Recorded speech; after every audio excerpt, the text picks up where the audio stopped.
부가세 마지막 신고납부 되겠습니다. 일단 신고납부 별건 아니에요. 당연히 별건 아닙니다. 우리가 이제 이거 이렇게 보잖아요. 부가세, 예수금, 내야 되는 세금이 있고요. 그 다음에 빼기 부가세, 대급금이죠. 환급받을 돈이 있겠죠. 그러면 이제 나오는 게 납부세. 아니면 이제 환급세액이 되는 거죠. 이제 요 자리를 얘기하는 거예요. 이거 말고도 또 환급받을 게 조금 있다는 얘기예요. 예전에 대손. 우리가 물건을 팔았지만 돈을 못 받았습니다. 하지만 억울하게도 세금을 내야 됐잖아요. 그거를 지금 이제 달라고 할 거예요. 사업자가 과세제와 용역을 공급한 후 공급받은 자의 파산 등으로 인해서 부가치세를 덜에 징수하지 못하는 경우 그 대손세액을 매출세액에서 차감할 수 있으며 이 경우 공급받는 자는 그 세액을 매입세액에서 차감하겠다. 돌려달라는 얘기입니다. 여기서 포인트, 대손세액은 예정 때는 받을 수 없습니다. 요거는 환급. 환급 때만 이제 받을 수 있고요. 그 다음에 사유가 있어야 돼요. 그냥은 안 해줘요. 사유. 그래서 사유만 한번 체크를 해주시기 바랍니다. 대손사유 1번은 민법 등에 따라 소멸시효가 완성된 채권. 그래서 첫 번째는 소멸시효가 완성된 채권. 이 얘기는 뭐냐면 우리가 뭔가를 잘못했어요. 뭔가를 잘못하면 벌을 받을 거 아니에요. 근데 계속 숨어서 도망 다녔습니다. 그러다 보면 언젠가는 소멸시효가 완성되겠죠. 끝나겠죠? 그래서 그 이후에는 묻질 못해요. 그 죄에 대해서 묻질 못합니다. 그래서 소멸시효가 완성된 채권 보시면 되는데 보통 상법은 3년. 3년이 지나면 이제 소멸시효가 완성되고 그 다음 민법에서는 5년. 이렇게 이제 기본 세팅을 주고 있습니다. 5년이 지나면 이제 묻지 못한다. 생각하시면 되겠어요. 억울한 것도 있죠. 억울한 거요. 우리가 무전취식 그런 부분에서 조금 더 빠르게 1년. 1년을 해주고 있습니다. 소멸시효가 완성되면 이제는 돌려달라. 부가세 내야 되니까 그거 돌려달라 얘기하는 얘기예요. 소멸시효. 권리를 행사할 수 있음에도 불구하고 권리를 행사하지 않는 상태가 일정 기간 동안 계속함으로써 권리 소멸에 효과를 생기게 하는 제도. 자, 두 번째는 소정법에 따른 회생 계획인가 결정 또는 법원의 면책 결정에 따라 회수 불능으로 확정된 채권. 두 번째는 이제 이렇게 생각하세요. 법원에서 너는 못 받아. 이렇게 얘기하면 그냥 못 받는 거예요. 세 번째, 민사집행법 규정에 따라 채무자의 재산에 의해서 경매가 취소된 압류채권. 이 얘기는 뭐냐면 이 사람이 이제 돈을 안 갚고 있어요. 그러면 빨간 딱지가 붙을 거 아니에요. 그거를 경매를 통해서 팔리고 저는 돈을 받을 겁니다. 근데 어떻게 됐어요? 그 경매도 취소가 됐어요. 그 얘기는 뭐냐? 이거 팔아봤자 법원 비용도 안 나요. 500도 안 나온다는 얘기예요. 그러면 뭐하러 열어요? 이거 팔아도 돈이 안 되니까 어차피 너는 못 받아. 이렇게 인정한 겁니다. 자, 그 다음에 네 번째는 별표 하나 주시기 바랍니다. 부도 발생부터 6개월 지난 어음, 수표 및 외상 매출금. 그래서 세 번째, 요거는 좀 체크해야 되는데 부도 발생일로부터 6개월이 지나야 돼요. 6개월이 지나야지만 회수가 가능합니다. 2024년 1월 15일에 물건을 팔았어요. 상품 매출 1000만 원이 있었고요. 그러면서 이제 부가세 예수금 100만 원. 이런 상황이에요. 저는 이 돈을 받으러 오므로 1100만 원. 이렇게 받은 상황이에요. 자, 어음의 만기일이 있겠죠? 어음의 만기일이 예를 들어서 2월 28일 만기. 저는 이제 이 어음을 가지고 은행에 갖다 줄 겁니다. 갖다 주면서 이제 돈 달라고 할 거예요. 그랬더니 은행이 뭐랬어요? 이 어음은 부도가 났다. 이렇게 얘기해 줄 거예요.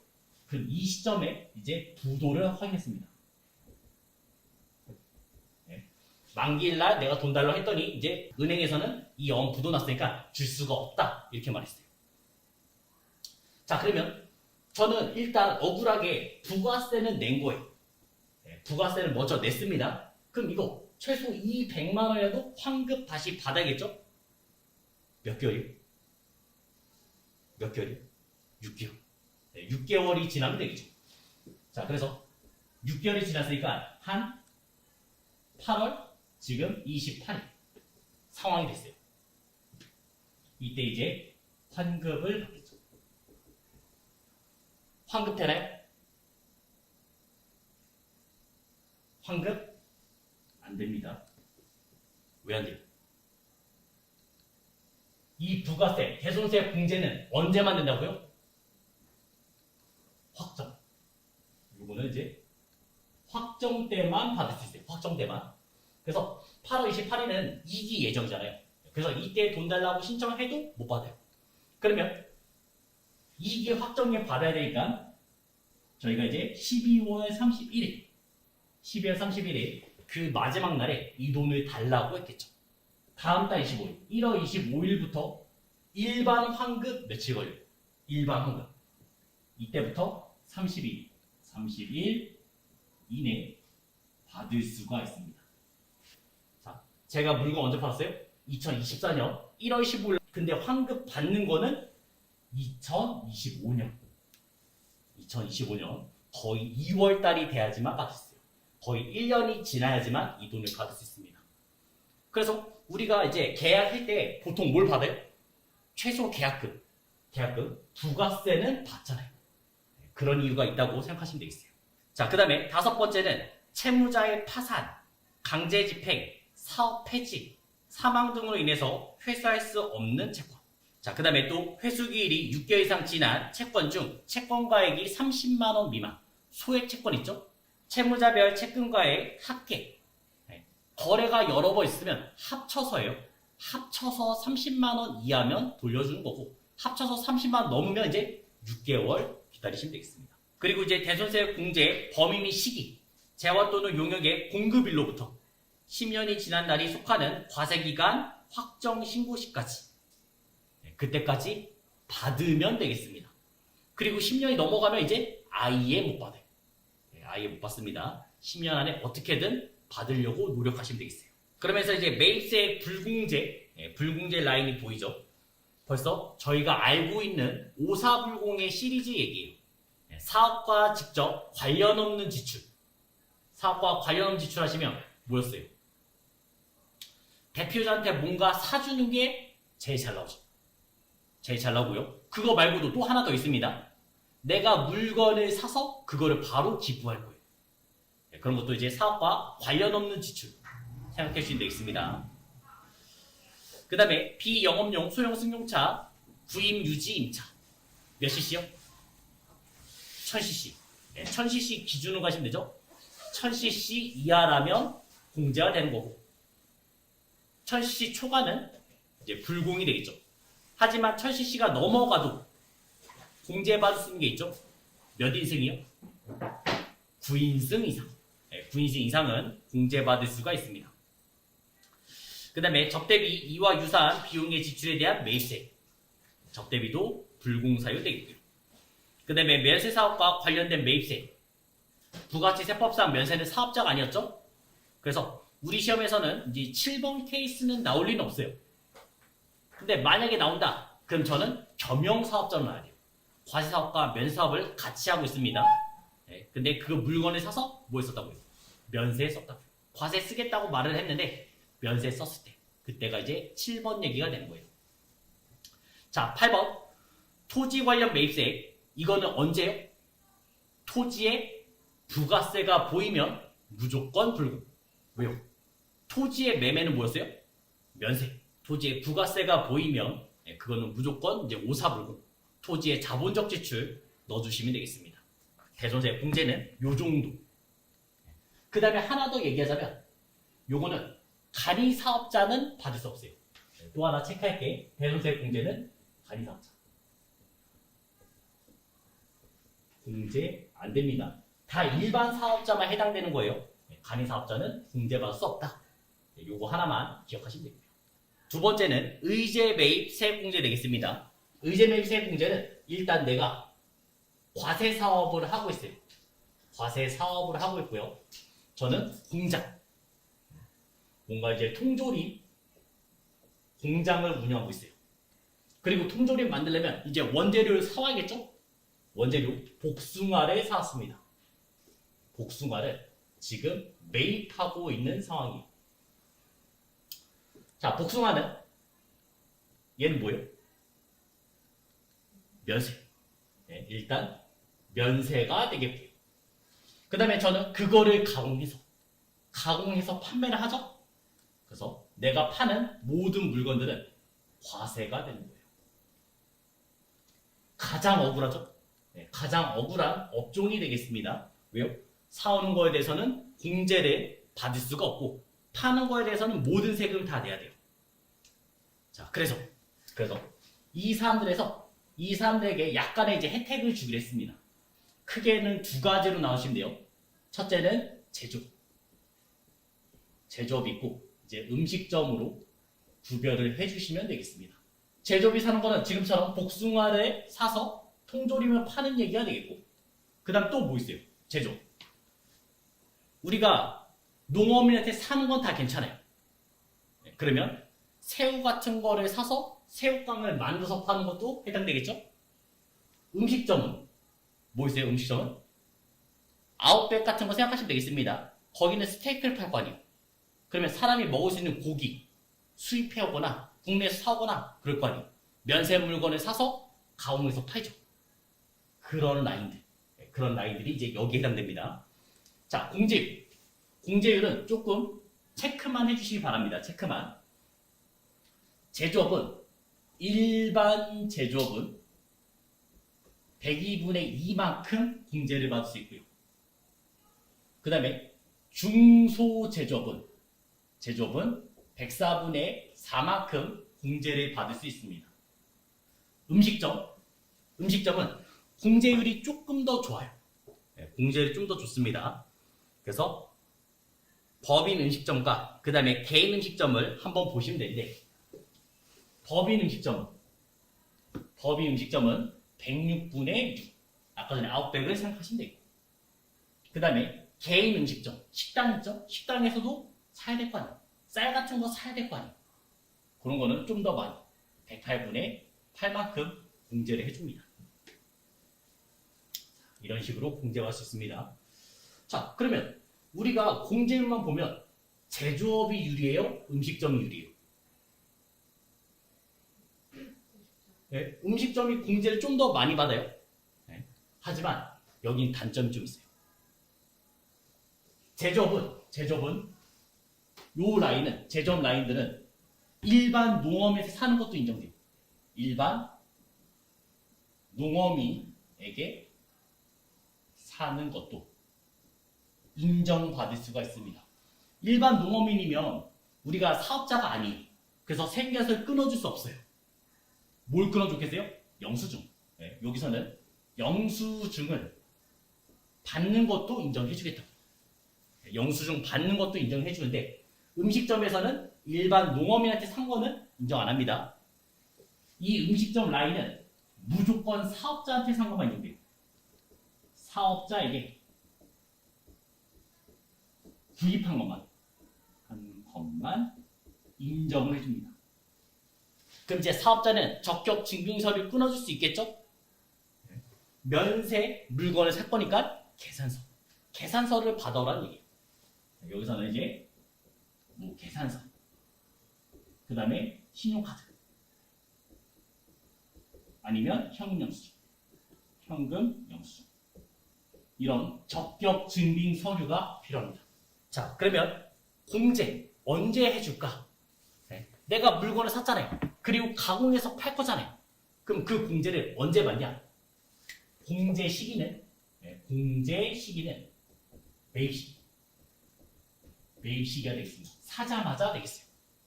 그러면 원래 우리가 이제 공장에서는 만약에 복숭아 산다 쳐요? 그러면 원칙은 뭐였어요? 취득 시 모든 부대 비용은 취득원가에 가산했잖아요.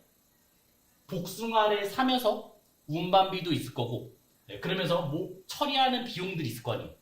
그런 비용들은 인정 안 됩니다. 순수 매입 금액만 인정돼요. 복숭아 산 것만 인정돼요. 그래서 공제는 사자마자 인정받을 수 있는데 인정받는 건 뭐라고요? 순수 금액만 공제를 받을 수가 있습니다. 운반비 같은 거 안 돼요. 그런 거 다 빼고 순수 그 가격, 그 가격만 인정받는 얘기예요.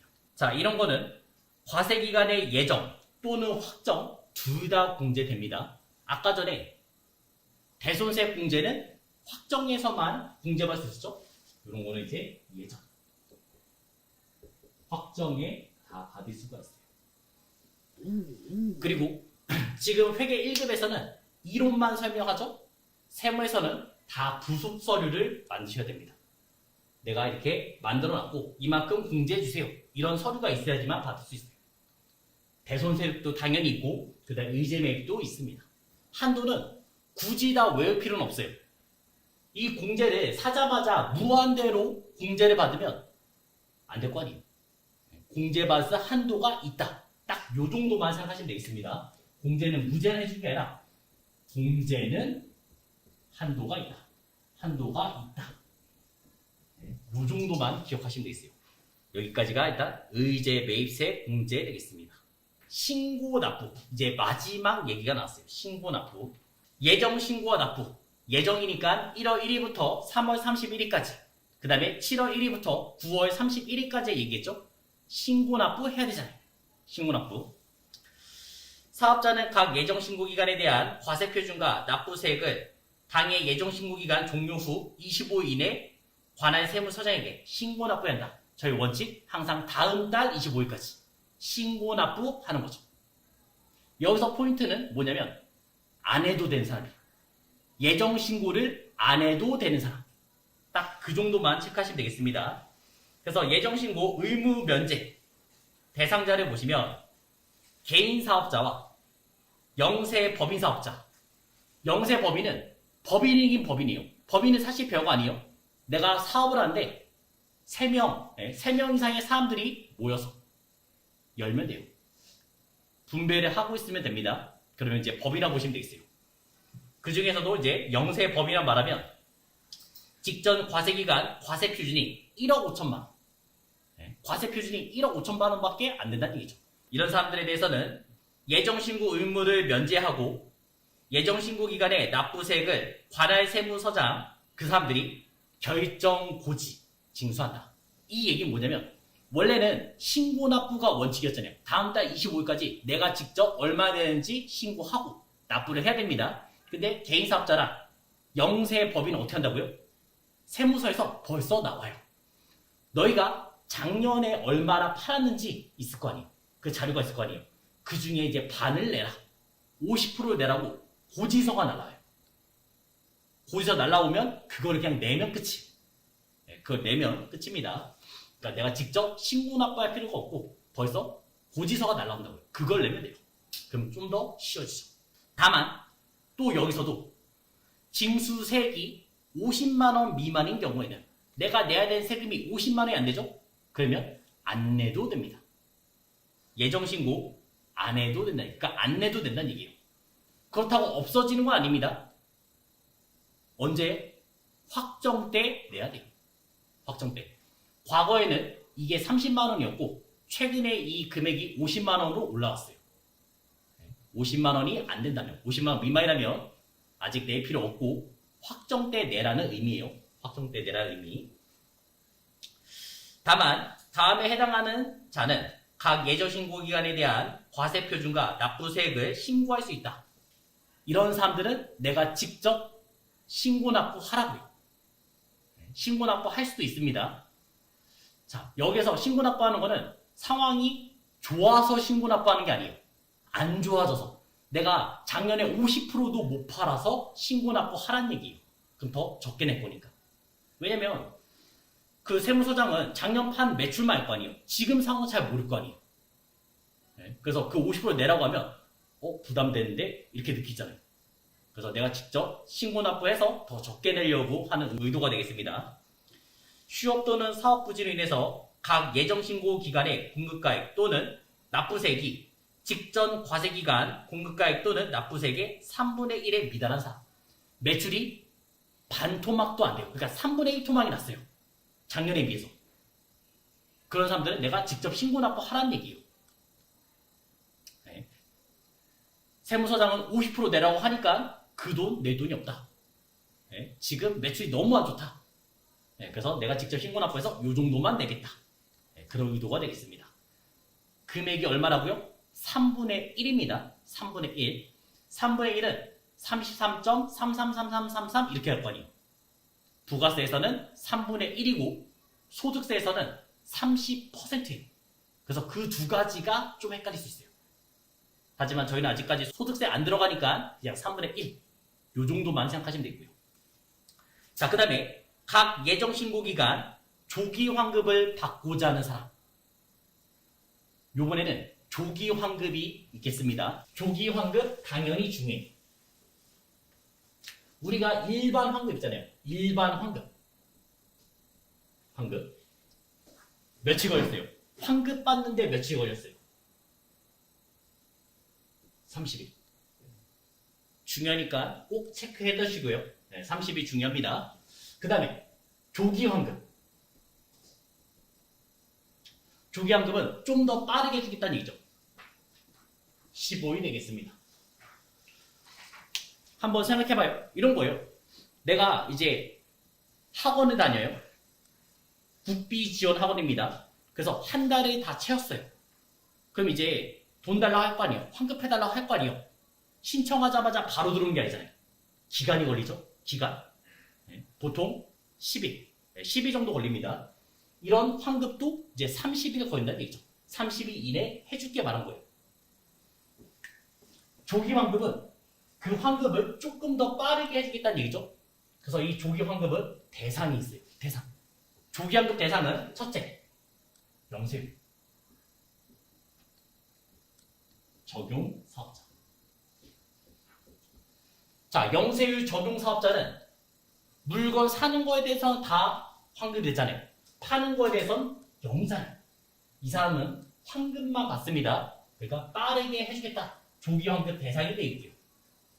그 다음에 두 번째는 감가상각 자산을 신상, 취득, 증축. 쉽게 말해서 돈을 많이 쓴 사람들. 돈을 많이 쓰면 조기 환급 해주겠다는 얘기예요. 그럼 내가 이번에 재고자산을 정말 많이 샀어요. 원래는 한 100개 정도씩 샀는데 이번에는 10,000개를 샀어요. 그럼 당연히 환급을 받겠죠? 조기 환급 해줘요? 안 해줍니다. 조기 환급 안 해줍니다. 대상이 있어요. 감가상각 자산을 신설, 취득, 증축, 확장하는 사람들. 그런 사람들이 조기 환급 대상이에요. 우리가 뭔가 중장비업이라고 하면 굴삭기, 트럭, 뭐 그런 거를 사면 감가상각 자산이잖아요. 그런 거를 사면 조기 환급 해주겠다. 이런 얘기 되겠습니다. 자, 그 다음에 세 번째는 재무구조, 개선 계획을 이행 중인 사업자. 요 사람들은 이렇게 생각하면 돼요. 합병. 어떤 회사를 합병했다고 생각해요. 그럼 내가 그 회사를 사왔을 거 아니에요. 당연히 돈 많이 썼겠죠? 부담을 적게 주려고. 부담을 조금이라도 줄여주려고 조기 환급을 시켜주겠다. 생각하시면 되겠습니다. 그래서 조기 환급 받을 수 있는 3명. 그 중에서 1, 2번이 나오는 편이에요. 1, 2번. 요 정도 보시면 되겠습니다. 자, 그러면 조기 환급 신청은 언제 하냐? 언제 하냐? 조기 환급은 특이하게 많이 할 수 있어요. 1월 1일부터 1월 31일까지 기간을 모아서 조기 환급 신청할 수가 있습니다. 그러면 언제까지요? 다음 달 25일까지. 이때 신청해서 이제 15일 이내에 환급 받는 거고요. 그 다음에 2월 1일부터 2월 28일 또 다음 달 25일, 3월 25일, 15일. 3월 1일부터 3월 31일에서 4월 25일. 이렇게 매월 신청 가능해요. 매월 신청이 가능해요. 조기환급은 매달 신청할 수 있다는 얘기가 되고요. 그 다음에 2개월씩 가능합니다. 그래서 1월 1일부터 2월 28일. 그러면 이제 3월 25일, 2월 1일부터 3월 31일, 그러면 4월 25일 가능해요. 근데 3월 1일부터 4월 30일 요거는 안 됩니다. 예정과 확정이 넘어가는 거는 인정 안 해요. 예정과 확정이 넘어가는 건 인정 안 합니다. 그래서 매월 신청 가능하고 매 2월 가능한데 예정 확정을 넘나드는 거는 안 된다. 그래서 3월달 따로 하고 4월달 따로 하고 이렇게 가시면 돼요. 그래서 이제 예정 여기까지 한번 봤고요. 확정 신고와 납부.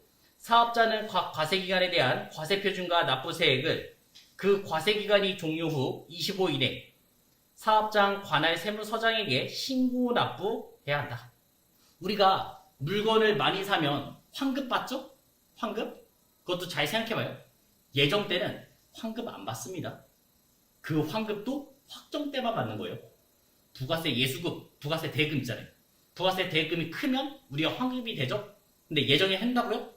안 해줘요. 미수금은 남아있어요.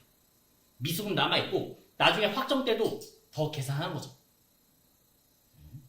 그래서 확정 때 물건을 많이 팔았으면 예전 미수금이 없어지는 거예요.